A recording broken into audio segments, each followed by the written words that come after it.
जय हिंद दोस्तों, ध्यान दीजिएगा। अगर आपका ट्रेड अगर आपने आईटीआई कर रखा है तो आपके लिए बहुत बड़ी खुशखबरी निकल कर आते हुए दिखाई दे रहा है। देखिएगा, यहाँ पे बात करें तो ईस्टर्न रेलवे कोलकाता की तरफ से अप्रेंटिसशिप निकल कर आते हुए दिखाई दे रहा है। ये जो अप्रेंटिसशिप आपका निकल कर आते हुए दिखाई दे रहा है, याद रखिएगा 2023 और 24 के लिए आते हुए दिखाई दे रहा है। देखिएगा, ये अप्रेंटिसशिप के बारे में हम डिटेल से बात करेंगे। बात करने से पहले जो चैनल पर न्यू है, लाइक शेयर एंड सब्सक्राइब कर लीजिएगा, बेल आइकन को जरूर प्रेस कर लीजिएगा ताकि हर तरह का नोटिफिकेशन आपको मोबाइल पे मिलता रहे। वीडियो को पूरा देखना है, इसकी बिल्कुल मत करिएगा तो वही समझ में आएगा।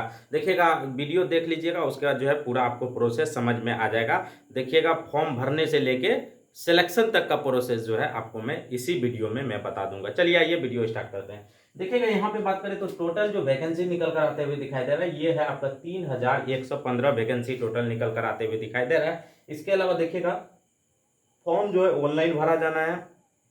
आगे बात करें तो देखिएगा 27 तारीख से फॉर्म भरा जाएगा। 27/9 यानी कि 27 सितंबर से लेके 26 अक्टूबर तक ये फॉर्म भरा जाएगा। इस चीज को ध्यान दीजिएगा। उसके अलावा बात करें तो क्वालिफिकेशन का बात करें तो आईटीआई पास होना चाहिए। अगर आपके पास, ध्यान दीजिएगा, अगर आपके पास 2 साल का ट्रेड है, याद रखिएगा, अगर आपके पास 2 साल का ट्रेड है तो आपके पास मिनिमम 10th पास होना चाहिए और जो है 10th में आपको 50% मार्क्स होना चाहिए। ये चीज याद रखिएगा। उसके अलावा आगे बात करें तो एज का बात करें तो 15 साल अगर आपका एज हो रहा है तो आप फॉर्म को अप्लाई कर सकते हैं, 15 साल से लेकर 24 साल तक। उसके अलावा जो है रिलैक्सेशन का बात करें तो ST/SC को 5 साल का रिलैक्सेशन, उसके अलावा ओबीसी को 3 साल का रिलैक्सेशन मिलने वाला है अकॉर्डिंग टू गवर्नमेंट रूल। उसके अलावा बात करें तो PWBD को बात करें तो 10 साल एक्स्ट्रा मिलेगा, याद रखिएगा। यानी कि 24 और 10 34 साल तक अगर PWBD कैंडिडेट हैं तो आप फॉर्म को अप्लाई कर पाइएगा, ध्यान दीजिएगा। उसके अलावा आगे बात करें तो देखिएगा, अगर आपके पास ट्रेड वेल्डर,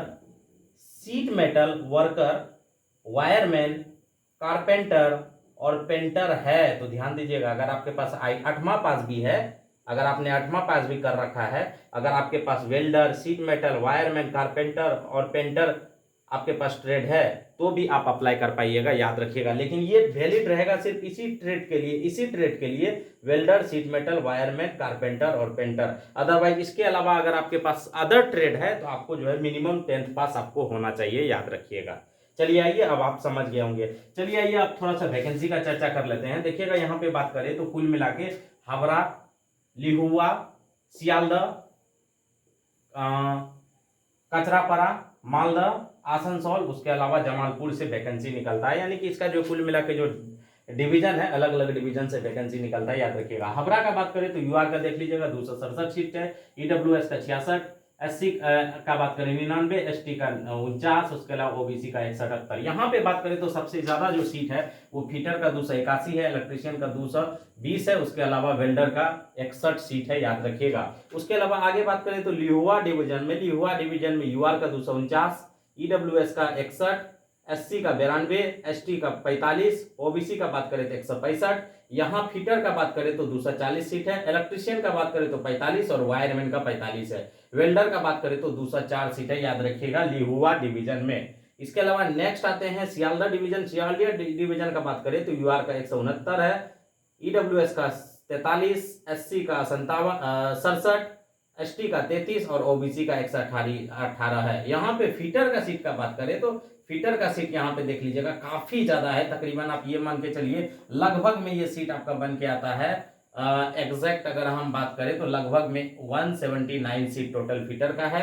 वेल्डर का बात करें तो वेल्डर का यहाँ पे आपका सीट हो जाएगा 20 22 यानी 44, लगभग में 56 सीट बनेगा।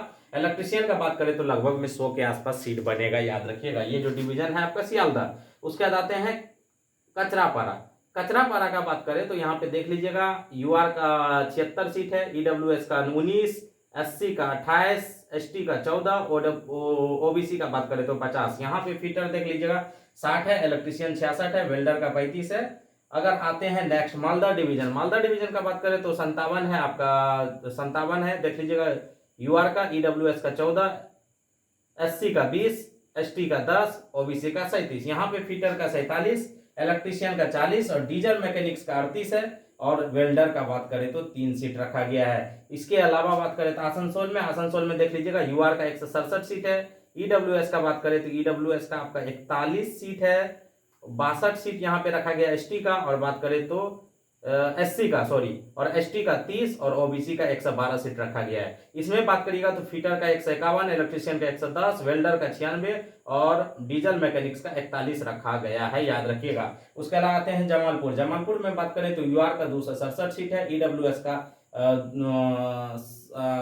UR का 268, EWS का 67, SC का बात करें तो 100, ST का 51, OBC का 181 है। यहाँ पे देख लीजिएगा फिटर का 251 सीट है, उसके इलेक्ट्रीशियन का 42 है, वेल्डर का 218 है और डीजल मैकेनिक्स का बात करें तो 62 है। उसके अलावा टर्नर का भी यहाँ पे अच्छा खासा सीट है 47। इसके अलावा भी थोड़ा बहुत सीट जो है अलग अलग ट्रेड में दिया गया है, वो आप नोटिफिकेशन डाउनलोड करके देख लीजिएगा। यहाँ पे जो मैक्सिमम सीट जिस डिवीजन में है मैं वो लिख के रखा हूँ, ध्यान दीजिएगा। ये मत समझिएगा कि मैसेनिस्ट का नहीं है या फिर अलग अलग ट्रेड का नहीं है, सारा का जो है सीट दिया गया है, इस चीज को ध्यान दीजिएगा। मैक्सिमम सीट अगर हम बात करें तो ज्यादातर सीट जो है लगभग में सभी डिवीजन में फिटर का सीट काफी ज्यादा है। उसके अलावा वेल्डर का सेकंड में आता है और थर्ड में इलेक्ट्रीशियन का सीट है, इसीलिए मैंने ये तीनों लिख रखा है। इसके अलावा बात करें तब सिलेक्शन प्रोसेस का बात करें तो ध्यान दीजिएगा सिलेक्शन प्रोसेस में क्या होने वाला है, मैं कहीं का मिटा देता हूं, देख लीजिएगा। सिलेक्शन प्रोसेस में आपका होगा क्या, अगर आपने 10th में या फिर जो है ITI में जितना भी मार्क्स ला रखा है,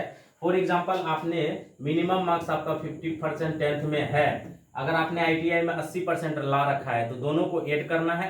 दोनों को ऐड करिएगा तो ये हो जाएगा आपका 130% और 130% को 2 से भागा दीजिएगा तो आपका जो मेरिट लगेगा 65 का लगने वाला है, 65% के आसपास। ये देखिएगा मैं एक एग्जांपल दे रहा हूं, इसी हिसाब से जो है मैट्रिक का आपका जो परसेंटेज जुड़ेगा, उसके बाद ITI का परसेंटेज यहां मैं लिख देता हूं 10th प्लस जो है ITI यहाँ पे आप परसेंटेज लगा दीजिए बटे 2, यानी कि जो आप 10th में मार्क्स लाइएगा प्लस ITI में जितना परसेंटेज लाए हैं दोनों को ऐड करिएगा, उसके अलावा जितना परसेंटेज बनेगा वो आपका मेरिट है। उसके अलावा बात करें तो जो 8वां पास से फॉर्म अप्लाई करेंगे उसके लिए भी देखिए एग्जैक्ट इसमें नहीं कहा गया है, उसके लिए भी यही क्राइटेरिया रहेगा, आपने 8वां में कितना मार्क्स लाया, उसके अलावा जो आपका ट्रेड में कितना मार्क्स लाए, दोनों को जोड़ के जो आपका मेरिट लगेगा वो जो है आपका मेरिट बनते हुए दिखाई देगा। आई होप आप लोग जो है कि सारा प्रोसेस समझे होंगे और फॉर्म को बिल्कुल अप्लाई करके चलिए। सारे ट्रेड को मौका दिया गया है, ऐसा नहीं कि किसी भी ट्रेड को छोड़ा गया है।